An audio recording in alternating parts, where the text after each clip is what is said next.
Today is July the 30th, 2017. I'm Keith Warr, and welcome to another episode of Homeless in Titusville. And today I'm being joined by, what is your name, sir? Corey Livingood. Corey Livingood. And where are you from, Corey? Oh, I'm originally from Oregon, but right now I've been traveling around. I've been to over 25 different states in 2 years, and I hang out with the Rainbow Gathering a lot. And As like a lifestyle choice? Okay. Yeah. And how old are you? Just turned 33, almost 34 this year. Okay. And how long have you been homeless? Like, when's the last time you lived in a home or paid rent? About 9 years ago. 9 years ago. Yep. Wow. So tell me about that, when you were living in a home and all that kind of, were you working? Were you paying rent? Yeah, were you living at home? I was working and paying rent, and I had a couple of different girlfriends I was hanging out with. And where was this at? Like, what city, what state? That was in Oregon, up at the farm. Yep. Okay. And what kind of work were you doing? Mostly growing pot. Yep. So the marijuana is actually a business and it's legal up there. Yep. Okay. The dispensaries, they buy it from you, and you can become a grower and help out the patients. So were you working? So you were working at a farm. Was this like seasonal work? Yes. Did you work with a lot of immigrant workers, like Mexicans, like people say? Yep. Yeah? Oh, yeah. Okay. And tell me about that. So I have to ask, because I know the viewers are going to want to know, did you ever get to take, quote, smoke breaks while harvesting marijuana? Yes, a lot of times. You did? Hash breaks and lots of good times. Oh, okay. Yep. Okay, so I don't know how anybody got any work done if everyone is out there smoking weed, because they're probably like with a bag of Doritos in one hand and a joint in the other. Yep. Sounds really counterproductive to making money. So what kind of farm we talking? Like, how many acres? We're talking like 10 acres, 1,000 acres? 50 acres out there with about 100 plants, and we had cards and just mostly worked for the dispensaries for being a grower for the patients for medical marijuana. And what does that pay? Like what is the payment in all you can smoke? Is there actually cash money? Cash money too in there too. You go to the dispensaries and they pay you for the product that you bring in. So do you get paid like per pound for how much you have harvested? Okay. Yep. All right, and then you give the patients 3 pounds or 4 pounds a piece for the cancer. And what do you mean give? Is it one of these things known as a co-op? Is it a cooperative? Like so they're not really allowed to sort of kind of make money, like profits. They kind of have to. It's a group thing. Okay, yeah, I know. I don't really totally understand how that works, but I've heard of that. So why leave Oregon? Like, what brought you to Titusville? The weather, because in the wintertime up there it gets cold, very cold. And how long have you been here in Titusville? Right now only about 2 months. 2 months. So what about your existence here? Have you been sleeping in the woods? I've been sleeping in the woods a little bit, but my friends around here got like a small place that we go hang out occasionally and so you've made some friends here in Titusville, and those people have let you stay for a day or two here and there, take shower, get cleaned up. Because I will say, you are clean. You don't smell. Most of the guys that I'm interviewing, they smell horribly. I mean, they're very dirty, and you're quite clean. I like to keep cleaned up because, like, if somebody does want me to work or something like that, I'm presentable and ready to work. So are you somebody who will work, or are you, as some people assume, if you're homeless, you must be a lazy bum? Are you a lazy bum? I work. You work. You do work. And when I work, I'm working all the time, And what kind of work do you prefer to do? It depends on the jobs. Stripping's really fun. Stripping? Yeah. Stripping paint? Or stripping clothes? Yeah, stripping clothes. I used to do that when I was 18 for a little bit. Okay. At what kind of a club? Gay, straight? That was up at the Full Throttle Saloon up in Sturgis. Okay. All right. Okay, well, that's a first never, male stripper. I have talked to a male prostitute, though, and tell me, I asked him, I said, well, were you homosexual before? And he said, no, but, he did it to survive and make money. Survive on the street, yep. Yeah. So what kind of things have you done that you would say are kind of extreme to survive on the street? Have you ever prostituted yourself? Have you, what's the most extreme thing you've ever had to do? Oh, mostly is fight with the cops. And why are you fighting with the cops? Oh, because they were harassing a whole bunch of homeless people and I didn't really like it. And that they were arresting a couple people down in Tampa, Florida that were like 98 years old that were feeding this. I heard about that, and recently in the news there was a story of a 90-year-old man in Fort Lauderdale that got arrested for feeding the homeless. That's Abbott, his last name is. Wow. Yep. Okay. So you're really plugged in, you said, with a lot of these different homeless groups. Like one, you said one was called Rainbow. Rainbow Family is very beautiful. We get together on around the June 4th, and we got different places around, and we just live off the land and out of trash cans, and just try to survive. And so this is more of a lifestyle for you. Yep. So this is you're choosing to be homeless like this. Yeah. Why? What is so appealing? I like living in a house. I like air conditioning. I like cable television. I like running water. I like toilets. I like showers. Occasionally and stuff like that. But when you're out here on the streets, it's more of a video too, because you get to see a lot of different things that never happens inside the house. Okay, but I mean, the heat has been extreme here in Florida lately. The bugs, the mosquitoes. Oh yes, I know that. Well, I mean, I just can't imagine these positives that you're talking about. Oh, the great scenery and all the stuff. But I just couldn't trade it off for those things. I mean, that's miserable. The heat index has been over like 105, 108 degrees. Keeping clean, showering. Like I said, and then sleeping out in the woods with the snakes and the spiders. And the alligators too. Yep. So you were saying you had been homeless in 25 other states. So tell me about some of the other places you've lived, and how did you get there? Did you walk, take a car, the bus? Traveling on train, hopping boxcar, and just hopping freight and meeting the local kids that are out there that are hopping the trains too, that are most all runaways and are running from So a lot of runaways, yeah. Yep. Now, I've seen something on TV about, they talk about different classes of people and how you guys classify each other. Like, you said Rainbow Family and homeless, all this stuff. Well, I've heard the older generation who are on the trains, they call themselves hobos. Yep. They're not bums, they're hobos. Yes. So there's a hobo lifestyle with the trains. Yep. The hobo lifestyle is a lot more funner. We get to play harmonicas and jam on guitars and so all the kind of cliche stuff, like the little knapsack on the end of a pole, like in the cartoons. It happens out there. It's fun too. Okay. And all you need is mostly a bottle of whiskey and a couple gallons of water and a little bit of food, and you're ready to head out on the track. But the trains can be dangerous. People get hurt. They fall off. Your fingers broken.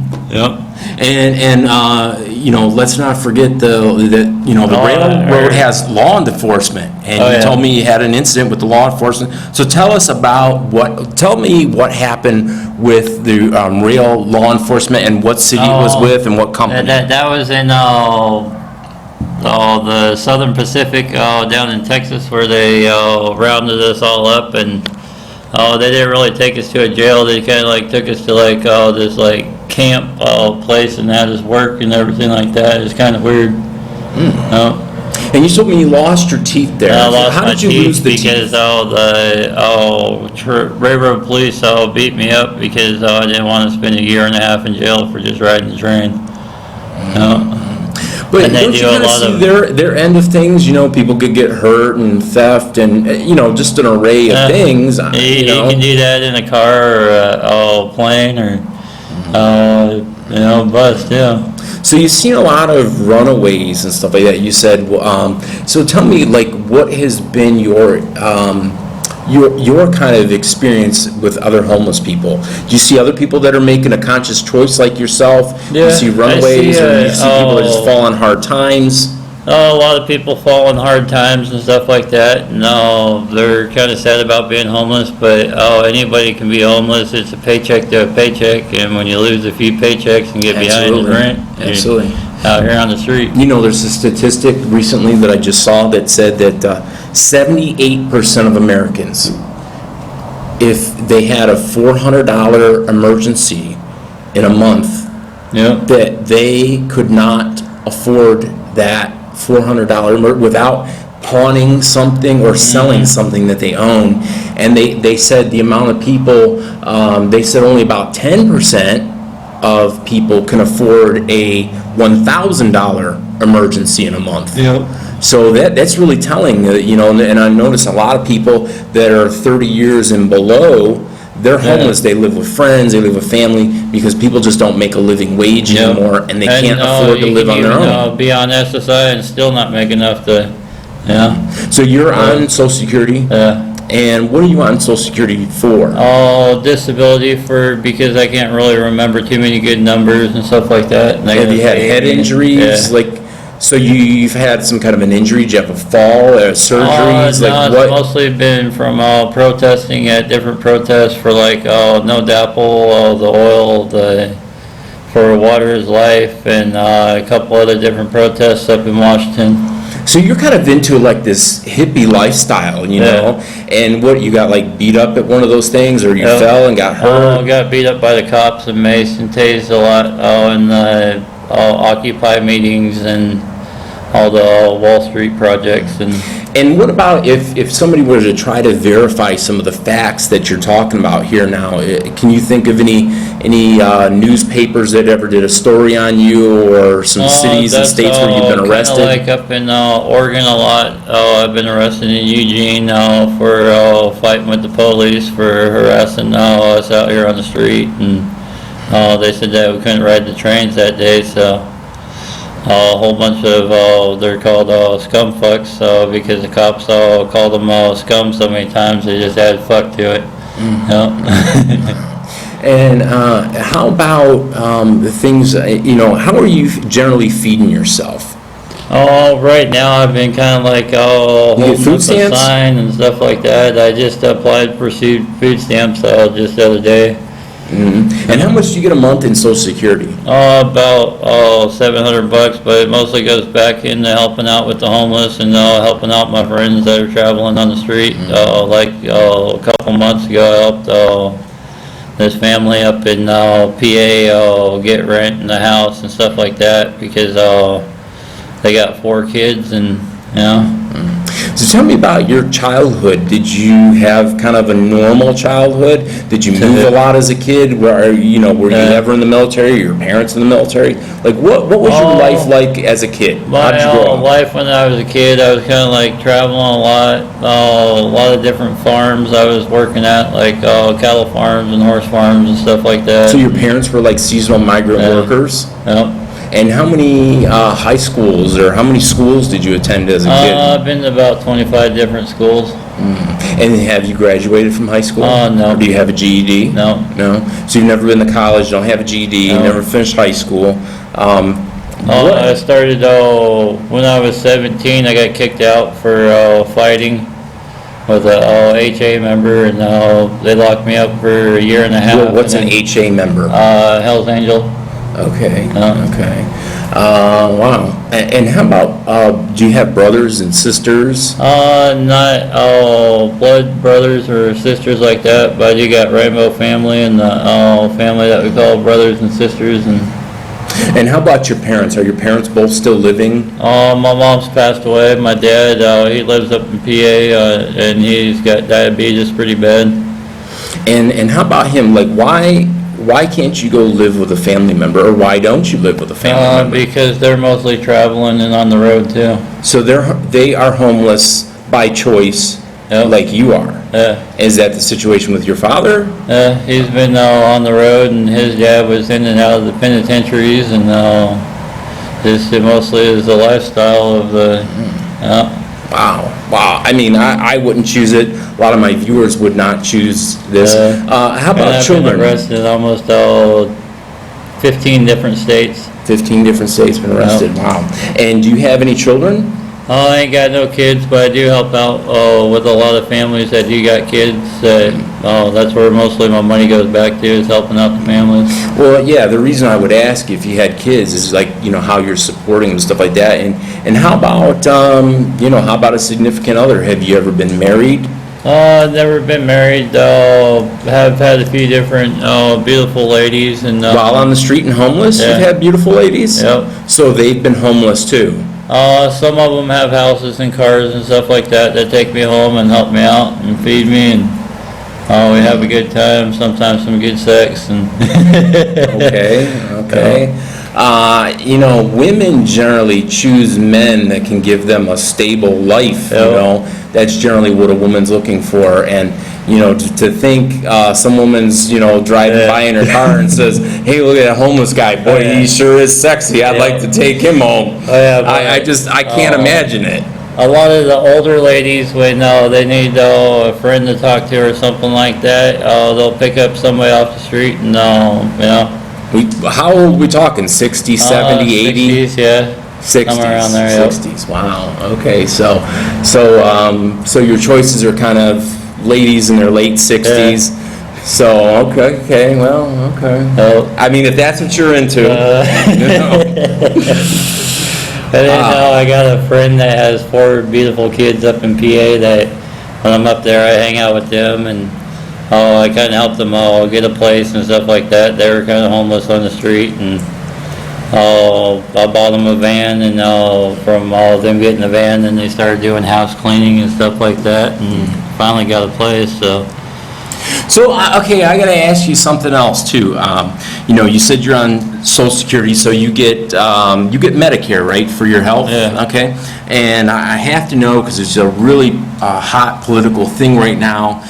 People are talking about Obamacare, and if anyone should qualify for Obamacare, it should be somebody who's homeless on the street. Yes. Have you ever gotten it? Do you know any other homeless? Oh, yes, I do have Obama health care, yes. Mm-hmm. And how about a thing known on the street as an Obama phone? Yes, I do have one of them too. You do have one of those? Wow.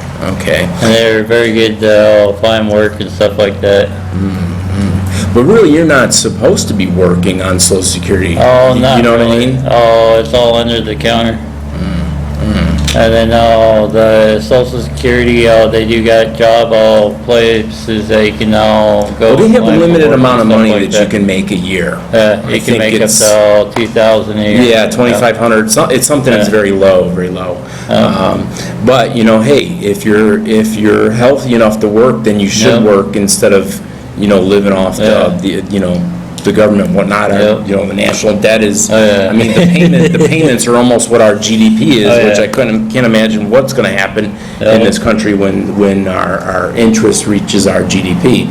That's true. But anyway, so how about getting off the street and living in a home? Maybe one day again, after I find the right lady, and maybe I'll settle down for a little bit after I find the right girl, Sounds like the only right girl you're going to find is like 70s, I don't know what kind of good times you're going to have. You're going to be shopping for Depends and denture cream and walkers and canes, playing shuffleboard at the retirement community. But okay. So anyway, wow. That's... And then this one other friend that I got that I've been was hanging out with too. She used to bring like younger ladies home and stuff like that too, and very fun life. Wow. Okay. So how about any family and friends who may see this video? Do you have any messages or anything you'd like to say to anybody? All my family out there that I love them, and peace and love, and welcome home to everybody that's out there, because that's what all those Rainbow families say a lot, is welcome home, and wherever you lay your head is mostly home. Okay, man. Well, hey, listen, I appreciate the interview and you letting us get to know who you are and all that kind of stuff. Very interesting life. like I said, I wouldn't choose it. Like I said, the boxcar life is a lot rougher than hitchhiking and all that. But it's a good way to get around if Yeah, and you have a couple of teeth. Instead of a ticket, you pay with your teeth. Yeah. I don't know, man. All right, well, thanks again. Definitely. All right, thanks for watching. For sure.